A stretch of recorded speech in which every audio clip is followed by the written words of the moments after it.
శ్రీమగువ కుటుంబ సభ్యులకు స్వాగతం. ఈరోజు సండే స్పెషల్ గుమగుమలాడే మటన్ కర్రీని ఎలా ప్రిపేర్ చేసుకోవాలో చూద్దాం.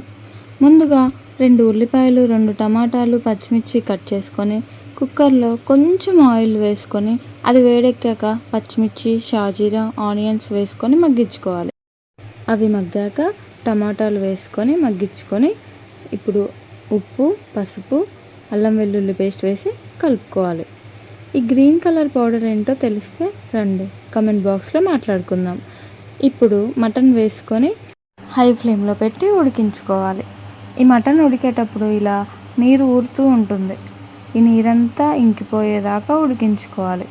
ఇప్పుడు అందులో కారం, ఉప్పు, మసాలా, అలాగే మీకు ఇష్టం ఉంటే కొంచెం జీలకర్ర పొడి వేసి వాటర్ పోసుకొని కలుపుకోవాలి. ఒకవేళ మీకు జీలకర్ర పొడి ఇష్టం లేకపోతే స్కిప్ చేసుకోవచ్చు. ఇప్పుడు కుక్కర్ మూత పెట్టుకొని 4 విజిల్స్ వచ్చేదాకా ఉంచుకోవాలి. మీది కనుక ముదురు మాంసం అయిందనుకోండి 5 విజిల్స్ వచ్చేదాకా ఉంచుకోండి. కుక్కర్ ప్రెషర్ అంతా పోయాక అప్పుడు మూత తీసి ముక్క ఉడికిందో లేదో చూసుకోవాలి. ఉడకకపోతే ఇంకాసేపు స్టవ్ మీద పెట్టి ఉడికించుకోవాలి. చివరిగా కొత్తిమీర చల్లుకొని స్టవ్ ఆఫ్ చేసుకోవాలి.